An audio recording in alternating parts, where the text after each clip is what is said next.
They all essentially do exactly the same thing. Some will have slightly different functionality, but you might not need a website for your business up front. Everyone thinks you do. I'm here to tell you, you might not. And it's a lot of work and can be quite a lot of money for something that might end up sitting dormant. Hi and welcome to Business Rainbows and Unicorns, where there's no such thing as failure if you don't try. This podcast is specifically for business owners or wannabe business owners. Say you've got a side hustle or you've got a passion for something and you think it'd be absolutely amazing, or you see people that do amazing things with their passions and what they enjoy doing. Well, you can do that. So please subscribe. It always helps a little podcast like ours. Listen along for tips, tricks and advice. You will just need to add your passion and spark to help you build a successful business. And we hope you enjoy listening to this episode. Hi and welcome to Breakout Business Rainbows and Unicorns podcast. It's another episode with our IT nerd, our resident nerd. And today we're going to talk about websites. So the amount of people I have walk in, and this is kind of a bit of a side note, as we normally do, as to why you might not want a website, which is not really the point of the podcast, but phones on silent. We have, if everyone can put their phones on silent, here's the emergency exits. So we get a lot of clients in who are setting up their business for the first time, or have a business but they've not really started marketing yet. And they come in, they're like, right, I need Facebook, Instagram and a website. So we always sit them down and they're like, have a cup of coffee. It's like, what's your business? Do you need them? Because if your ideal clients are not on Facebook, you don't need a Facebook page. However, if you're let's say a local gardener, for example, you might just want a Facebook page and not want a website. You might not need a website for your business up front. And also, if you're struggling with money and you don't have a lot of money to start up, then a Facebook page is free, or we can sit for an hour and help set one up. But for that amount of money compared to a £400 or £500 website, is very, very different.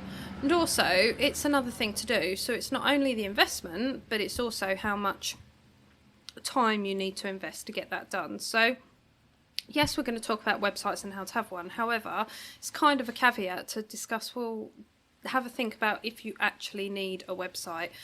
Everyone thinks you do. And it's kind of that thing of when you set up, you definitely need this. I'm here to tell you, you might not. And it's a lot of work and can be quite a lot of money for something that might end up sitting dormant. I think historically, isn't it? The saying is, isn't it? If you're not online, you haven't got a business. You know, you have to be online. But there are other avenues now to do that, i.e. social media. The website is a smaller part of it than it used to be. Well, you're still online. If you've got Exactly. social media, you're still online. And it can tell you everything and more. Mm-hmm. So if you think you're going to have a website with a gallery, Instagram could do that for you. That's your gallery. Yep. And you can still have contact us, a bit about the information, a bit about the a bio about you and the website, you and the business, instead of having a website. So, yeah. But today we're going to talk about that you have set up a website. It's maybe that you haven't set one up yet. You've thought about setting one up, you'd like to do one yourself, or you might even got to the point where you've contacted some companies for quotes and you're not sure where to go with it. So we're going to help you through and talk you through a bit of do's, don'ts, what to do, and about your presence online. So, first and foremost, how'd you set up a website? Well, there are lots of ways of doing it. I think, having been in the industry for quite a long time... He's really old. I'm not really old. You're really old. Start fighting already when you just started. Have a lot of experience. Yeah, so a lot of experience in the field. Whereas I remember the days when websites first came out and you had to buy, well, not buy a nerd, because that's a bit weird, but you had to buy a coder, sit in a cupboard and just nerd code out. Now, that might be relevant for certain types of websites or certain avenues, but... And that's a fully bespoke. Yeah, so if you want a fully bespoke website built on your own platform, then good luck to you. It's going to be expensive. However, your business might require it. However, 99% of the businesses, I'll say probably a bit high, but 95% of businesses don't need that. So you think about where you're going to start. So there are several options for you, and they have pros and cons on each. One being platform. What's the platform? Where are you going to host it? What's hosting? Right, so a website has to be put somewhere. So you can't have it on your computer, because every time you turn your computer off, your website will go down. Or you can't, I mean, you could host it at home, but power cut, your website goes offline, you're never going to get the bandwidth or the speed through to the website. It's a lot of headache and hard work, and you're probably going to get hacked, to be honest. So you Happy use, days. yeah. So All the you good news. use a platform that's trusted, that's well known, and is future proof. Give me some examples of those platforms. Right. So we have Wix. We don't have Wix. No, we don't have Wix. But Wix is Wix is all right. We use Wix. There's GoDaddy, Squarespace, to name but a few. They are good startup websites. There's no question about it. As long as you know what you're doing. I do have a preference towards GoDaddy only because it's a lot easier. And then you look at what they call a WordPress website. So the pros and cons: GoDaddy, Wix, Squarespace. Pros are they should be fairly easy to build. On all of them? Some of them more than others. They're going to be mobile compatible. The security update's going to be done for you. You shouldn't really have any issues with that. However, customization, you're probably going to struggle customizing it to exactly how you want it or that look that you're looking for. Because we all have a look. When we look at a website, we're going, I want it to look like that in my head. And it never really turns out like that. I think you'll have more struggle to make it look like how you want it to look like if you're using one of those platforms. Sometimes if you're using a common theme, they look like other websites in your area. Everyone else's website. And you can kind of spot them from a mile off about who's done or who hosted where. That's the pros, is again, it's relatively easy. The cons are it can rank up quite expensive. What, by using one of those? Yeah, so you can start off with £100 a year. Sounds great. Good 6 months free or whatever deal you've got.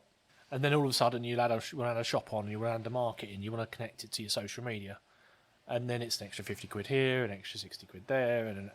And before you know it, for generally one of the platforms I'm aware of, you can, for a simple website with a shop, we're looking around about, it starts off about 140 and then ends up being about 250 plus your VAT.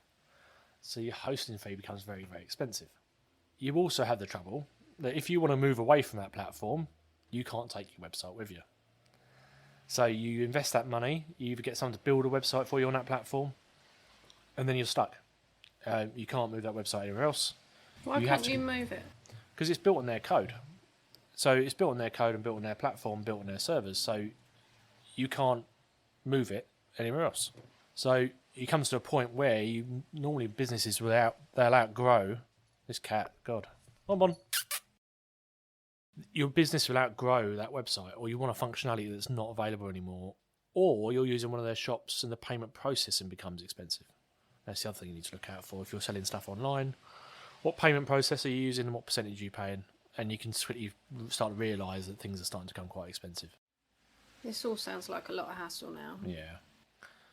Now, my preferred option, and it's worth giving it some thought, so if you are looking at having a website, consider WordPress. Isn't that more techie? It's a little bit more getting used to, I'd say, with a bit of training. Also, we can provide that on any of these platforms. Is that so does that then solve everything you've just named? You can pick it up and put it anywhere? Yeah, so WordPress website can be hosted pretty much anywhere. Any company, GoDaddy do WordPress hosting, you've got Ionis that do WordPress hosting. There are hundreds and thousands of them out there, and you get a lot more better competition for your price because they're all competing with each other. So you can get quite good deals for WordPress hosting, and they can range anywhere between £80 and £120 a year, and that is for everything. So everything. So you could have your shop on there. A shop won't cost you any more money. So you're not going to pay.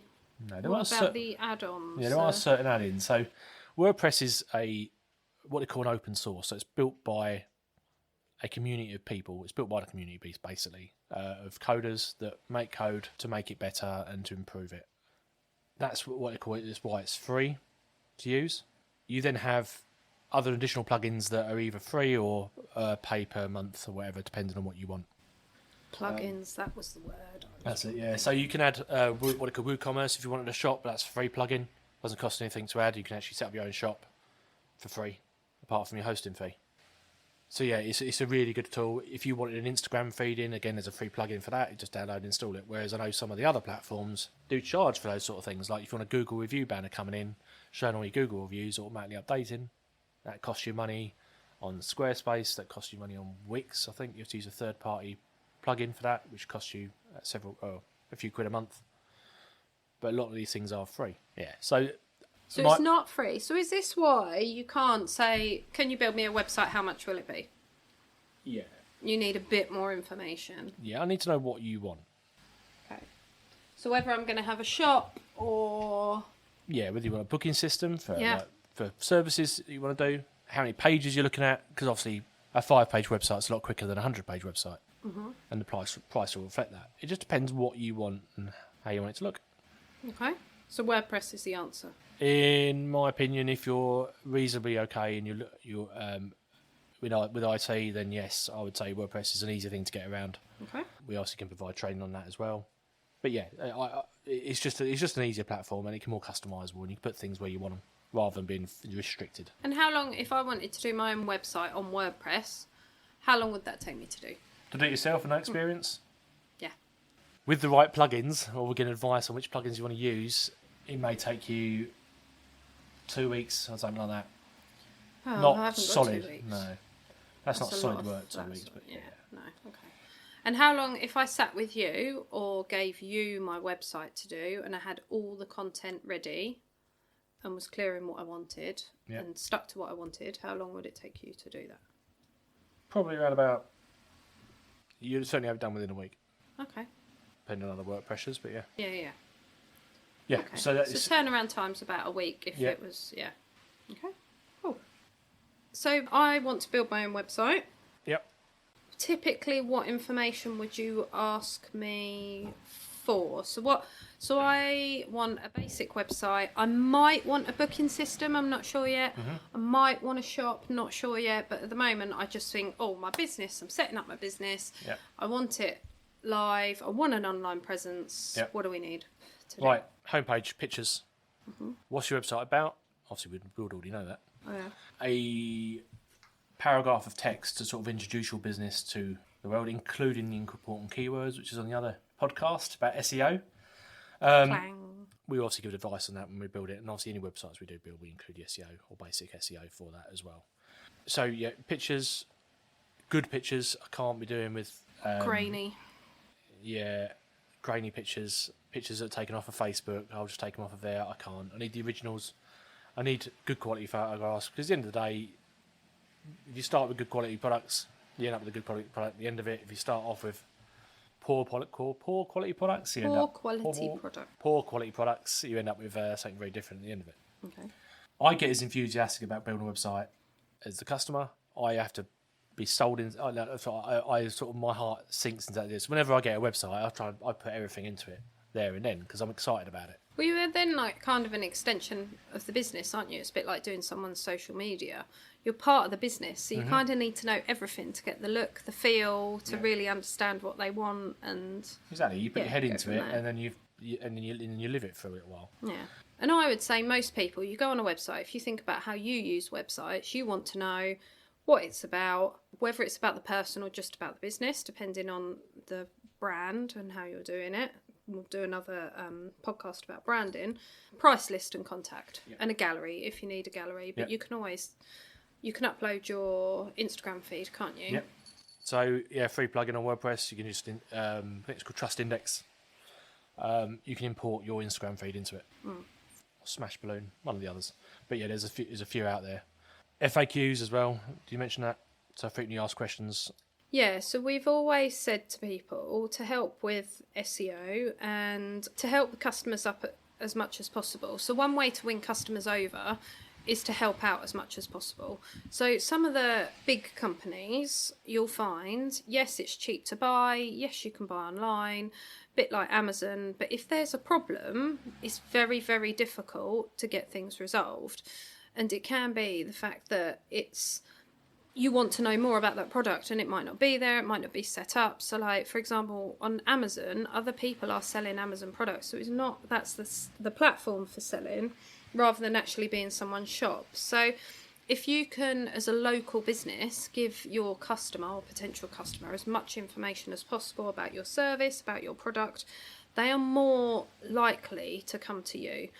Because, and especially if you're giving away on frequently asked questions a load of information for free, once they've got what they need, they're going to contact you because they don't have to ask loads of questions. It then saves you loads of admin time as well, of messaging, what's this, what's that.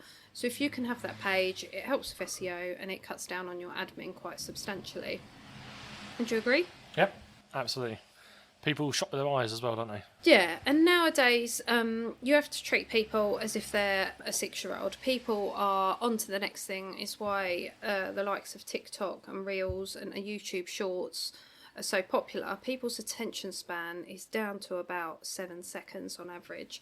So when they hit a website, you've got, I think, on average 3 seconds to catch someone's attention. So if they can clearly see at the top, you've got your links. So if they're just looking at your website and they've found you from social media, they might already be sold by your service. They might just want to click and send a email. They might just want to click and give you a call. So if you can have those clickable links at the top of your website when they're on their phone, that is gold for them to slide into your emails, give you a call, slide into your DMs. They're no longer a cold lead. They are inquiring about you and want you part of your website and your business. So if you can have the links at the top and then they can clearly see home, about, price list maybe, gallery, contact you, as long as it's really, really clear, it then holds the customer for longer. If you've got some, I'm trying to think of some we've had before, some menu topics or menu titles that have been a bit woolly or don't really make sense. Yeah, but or make in a sense font that you can't read. Yeah, then they're just going to get bored and go on to the next one. So it needs to be clean, simple, easy to use, and if you have got or have the potential to have a gallery, or maybe you're a shop and it's the search function, or you've got different brands in there, whatever it is, if you can have that all clearly listed on your menu, it will hold people for longer on your website, and you ultimately want to give them as much information as you can for them to make an informed decision and buy from you. Yep. What device do you use to search online? Mobile. Yep. Same. Is it 80%? Yeah, something like that. Should we Google it? Can we? Yeah. I want to see how many people internet, is it internet? Phone users versus desktop. Did you ask Jeeves? Oh, see. Oh, yeah. How many people use mobile? Said it. Now they're saying it's 50-50. Nah, behave. 50% of this is from study by StatCounter. Don't know. Yeah, reliable source. 50-50. Yeah? No. I'm not saying you're not. Over 55% of website traffic comes from mobile devices. 92% of internet users access the internet using a mobile phone. So yeah, 92% then. Yeah. Okay, so go for it. Build your website, build it on Wix, build it on GoDaddy, build it on WordPress. Check it out on a mobile phone. Yeah, make sure it fits, because there's nothing worse than you set it up and do the desktop and go through, and then you go to look at it on your mobile and it's all skew whiff and all over the place. I'll say GoDaddy's one of the most easiest ones for mobile phone, and that's ones I've used, and that's my personal experience. It's just easy. It's already done it on the mobile phone for you. Wix, again, a little bit more difficult, and something you need to watch out for, but just check it. Check it with a tablet, an iPad, Android. Check it out with the desktop, and check it out on the phones. Just check it out on those devices, making sure it's clear, concise. And if it's a feature that doesn't work on the desktop, that works on the desktop version that doesn't work on a mobile, there should be a way to hide that feature if the user is using a mobile phone. There's certain things like sliders or picture sliders that sometimes don't look right on a mobile phone. I can hide them, so I can say actually if users use a mobile phone, turn that slider off. So sometimes. So it can be slightly different to your desktop version. Yep. And I've seen that Interesting. feature in Wix and, well, obviously WordPress. I'm not sure. I can't remember. Been a while since I used Squarespace, but yeah, I know WordPress. Obviously, you do have that feature. Touched on a shop again. If that's something you want added or not. Yeah, there are various different things available for WordPress. You've got the WooCommerce, which is your shop. You also have the booking system. We do have one in particular I quite like and how it works. What, the booking system? Yeah, that's Amelia booking system. I'll put a link somewhere in the podcast. Work that out how to do that. But yeah, so they're again something really really useful to use and quite customizable. Again, each platform has its own merits and positives and negatives. I'm not saying one's worse than the other. Some are more easy than the others. It's like with anything though, isn't it? It depends what you're used to and how comfortable you are with it. It's like some people find TikTok easier than Instagram. Some people find Facebook easier. It's just what you're used to and how you work. They all essentially do exactly the same thing. They do, yeah. Some will have slightly different functionality, but... And I think the beauty of WordPress is that once that website, you invested that money into that website, that's your website. You don't like who you're hosting it with, then pick it up and move it somewhere else. Why would you not like who you're hosting? Like, how do you know that? Why would you not like? What are the problems with... There could be things like you might want an email for your domain name and it's going to cost you 60 quid a year, whereas most of the time it should be free for a free email account. There are certain things that might come in like serviceability. You might find that your website's offline more than it's on. Yeah, certain hosts have certain uptimes or service level agreements to keep that website online. And there may be issues around that. So what you don't want to do is end up in a situation where you've tied in, but your website's not working or it's slow. I think one of the main things is it's slow. And that's probably where we come onto this, is that have a look at your website. Have a look at a decent connection on your mobile phone, decent connection on your desktop, and have a look. Is it quick to load? If it's not quick to load, what's a customer going to think when they go onto your website and nothing appears? They're waiting for that error message saying page can't be found. So they're just going to move bored, off. clicked off, exactly. looking for someone else. So speed is vital, I'd say. So that can be down to your coding, not coding as such, but the plugins that you're using. It can be down to the content. The pictures might be too heavy, as in large in size. It might be just too much content on the initial load. So there's certain things you can do to improve that, but it might also be down to the server that you're using at the other end. So whichever package you're paying for, whichever company, the server might not be suitable for what is required. It's like your broadband at the end of the day. If you're not happy with your broadband, you move it somewhere else. You're probably still paying for the same connection, it's just a different name. But with hosting, it's quite different. There are cheap providers out there that charge you £1 a month to host a website. I'd question about. I'd just look into the company you're going to use. We do host websites here at Breakout. We don't host them ourselves. We use Ionos, which is a big company. If people watch live TV anymore, I don't know if anyone does, do they? But I spoke to someone the other day and they said about an advert.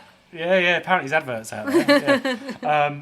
But they are known enough. They are a well-known company, so that's why we've tied in with them. So yeah, it's just do some research. Just make sure that there's several reasons why you might want to move it. So ultimately, if I can create my own website. Yep. You can create the website for me. We can do it together. Or we can do it together. The other thing we do is with the benefit of having the co-working space, you can do it at Breakout and we can be on hand if you need us. But the same, so what happens you've done the website for me, yeah. What happens then? Am I just left and it just sits there, or what happens? No, we did a website, hand it over to you. We'll provide any training that you need. And I think it's where it comes down to you as a business. If you know how to do your own website, you save a bit of money. I think it comes that tipping point where you need updates done. You need them done quickly, but if you did them yourself, that money or that time, time is money. Money is time, whatever. Time is money. Time is money. So so that time actually might be better off you doing what you do best to bring more money in, and just paying us to do the updates for you. So. When you say updates, though, are you talking information or content or security? What are you talking about? Because I know some people will charge hosting, security updates, certificates, and a lot of jargon that I don't understand. Yeah, so we'll look after it for you, making sure your updates are done. Obviously, we can't support any other plugins that you've added that we're not sure about, but at the end of the day, we'll make sure But are we talking about updates of security or updates of content? Yeah, it's content. Content updates. So what happens with security? Like, how do I stop my website being hacked? Make sure your plugins are up to date. Number one, I'd say that's fairly easy to do because you log into WordPress, it tells you which plugins are out of date. Just make sure, I think you can set it to automatically update. The plugins that you're using are trusted, i.e. you've got a bit of either recommended or you like, got an idea of what they're about, and you've other customers or other people that have used them, or recommendations from us of certain plugins that we use. Because at the end of the day, if you install a plugin from a third party and it ain't quite legit, there's nothing stopping that happening, and you could inadvertently give someone access to the website. How do you know? There are plenty of reviews out there. I mean, it's just take a sort of quick Google search to have a little look. You can actually see on the WordPress within the plugin system itself that has recommended plugins in there, so you can obviously get a feel for what is going to be suitable, and you can see how many people are using it, review systems and stuff like that. Okay. Just don't go nuts with them. You don't need 100 plugins on your website. Just keep them minimum. Do you need any? Yeah, certainly. Yeah, I'd say so. You certainly need some. Okay. Like your WooCommerce, like your builder. So to build the pages themselves. The WordPress editor is horrendous. It's really hard to use. So there's editors out there that make it a lot easier to actually build your own pages and move stuff around. In regards to passwords and usernames, you just need to make sure you don't use password 123 and the usual stuff.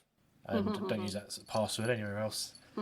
There are also a plugin you can switch on that gives you two-factor authentication. So when you do log into your WordPress website, it sends you a code. You to put the code in, then you can log in. So yeah, that is the beauty of it. There are other factors available. And what about the only thing I don't think we've mentioned, which is when I've tried to do my own website back in the day, was themes. What are themes, and do I need one? Yeah, so themes are basically how your website looks. Is it going to have the menu in this place or that place, the logo in that area or that area? Now, and themes... why there's a lot of free ones, and there's a lot of expensive ones. What's the difference? Why would I pay for it? So themes that vary greatly in complexity and functionality. A lot of the free ones, yes, you can do this, but can I make my logo bigger? No, that's got to pay for that. That's the pro version. So there's a lot of that around as well. We do, if we build a website, we have a preferred theme that we use.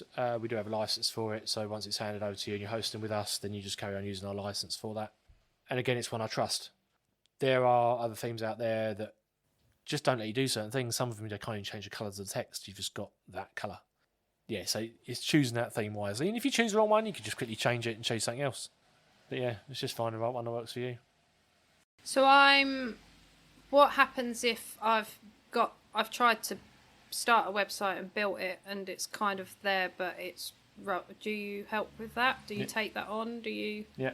So we take on any of these, any GoDaddy, Wix, Squarespace, WordPress. If you need help, come and see us. We'll sit down and have a chat over a cuppa, and then we'll work out a plan of action going forward.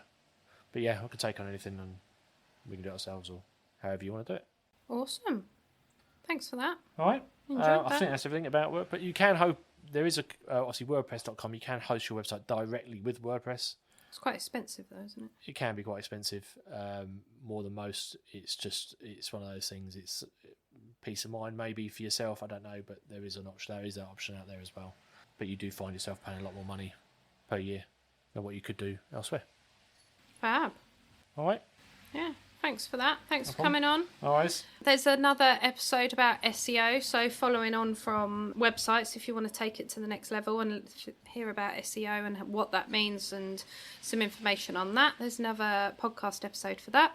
But as always, if you've enjoyed this, please like, share, subscribe. And as I always say, if you've got a friend or someone who's setting up the business, or maybe it's a way of subtly telling them that they need a bit of help with their website or it's not how you'd expect it to be, maybe send them the podcast, this episode, because we're always here to help and we're always more than happy to help people, just because our main thing is if we can help someone raise the profile, market their business, we will. Thanks for listening. Always.